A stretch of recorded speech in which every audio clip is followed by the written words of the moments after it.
I believe librarians are some of the most important people in the world. So much so that a few years ago, I stopped teaching and went back to school to start my MLS at Queens College. I'm finishing the degree at a snail's pace right now, but the last couple of years of study have truly deepened and broadened my understanding of what libraries and librarians do for and mean to our society.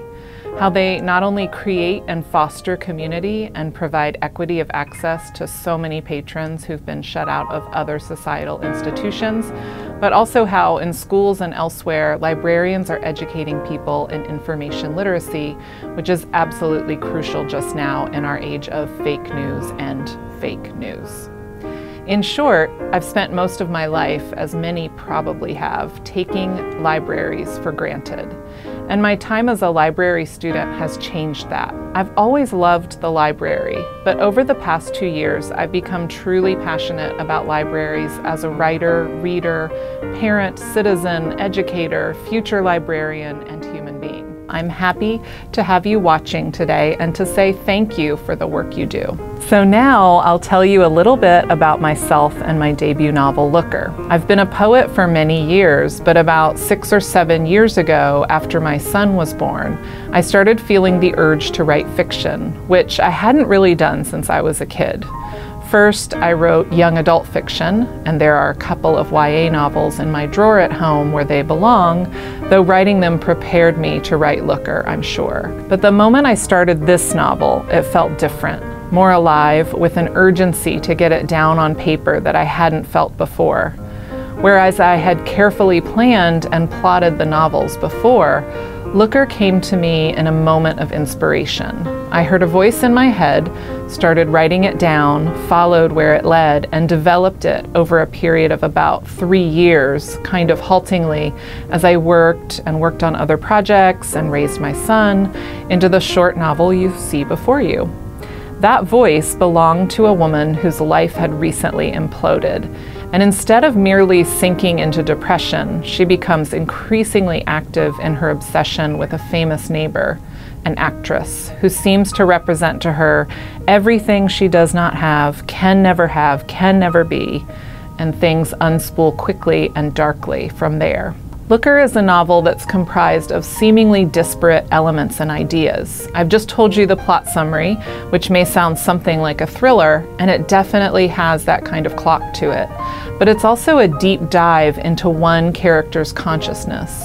I think, and I hope, that it's a fast, fun read in a lot of ways, and the narrator's wry perspective on the gentrification of her neighborhood should provide some levity, especially to those of us who live or have lived in the city. But it's a novel of ideas too. It's concerned with the consequences of our societal obsession with celebrity, status, appearance, and wealth, and how disappointment, envy, resentment, and eventually violence can number among those consequences. I hope that the book is entertaining, but that it lingers in the mind afterward and isn't wholly digestible. The book is not one clear thing.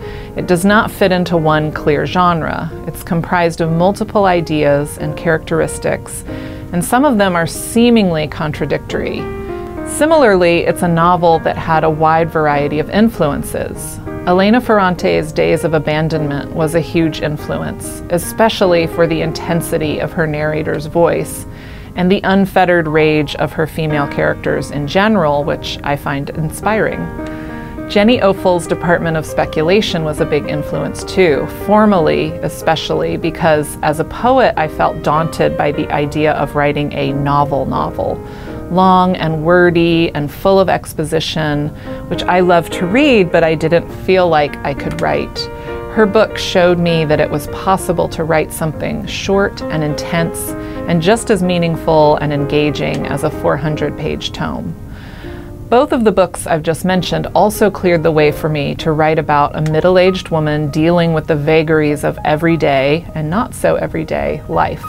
I've jokingly called it my midlife crisis novel, and there's a lot of truth to that. In the realm of more popular literary influences, I happen to love murder mysteries, from the very fine novels of Louise Penny and Henning Mankell to the latest airport thriller.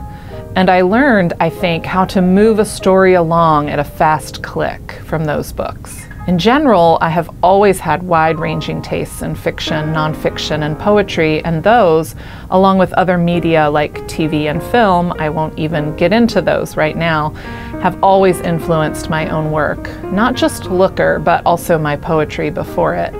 I love the horror genre and authors like Stephen King, Peter Straub, Kelly Link, and Shirley Jackson, and I'm working on something now that could be classified as horror. I'm nuts about sci-fi. Ursula K. Le Guin, Octavia Butler, N.K. Jemisin, and many others inform my work.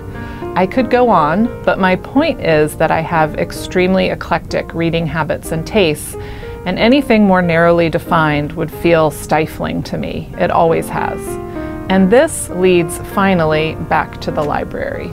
I spent Saturdays with my dad as a kid, and his idea of quality time was to take me to the library, which was the public library in downtown Richmond, Virginia, and he would plop me down in the children's section while he went upstairs to browse the grown-up books. For a significant amount of time, I would be down there with the children's librarian, whose name I still remember, Mrs. Nottingham, at these big square tables covered neatly in picture books with molded plastic chairs to sit in, and she would feed me books and I would devour them.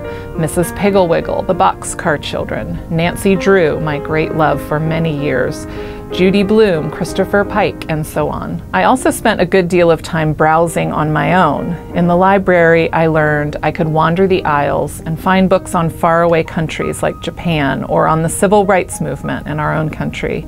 I was especially drawn to the nonfiction section on supernatural occurrences, monsters, and aliens, and I think the first true research I ever did was there, by pulling books from that shelf to read and take notes about the Loch Ness Monster, which fascinated me.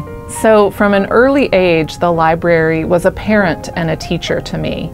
I also learned that it was a place where I could follow wherever my interests, passions, and ideas led. I know that hierarchies exist inside of the library, and I've learned in school that Dewey in particular is problematic. But to me, the library has always been a place that, on the one hand, was free from the demands and constraints of the marketplace, and on the other, was free from the demands that other institutions, like school, placed on me as a young reader. School was the place where I got in trouble in the 6th grade for doing a book report on V.C. Andrews' Heaven, and maybe rightly so. And I don't know that a 6th grader could check out V.C. Andrews from the public library today, but in the 1980s at least, there were no such restrictions. I could check out a V.C. Andrews book alongside Charles Dickens, or later Diana Gabaldon's Outlander alongside Virginia Woolf's To the Lighthouse, and no one told me that one was less worthy of reading than the other. There was a freedom there that I found liberating and inspiring, and I think it led me, ultimately, to writing Looker and just to being the kind of democratic reader and fiction writer that I am today. One who can admire the swift plot movement and suspense of a thriller and the deep character examination of literary fiction, or a book that combines both.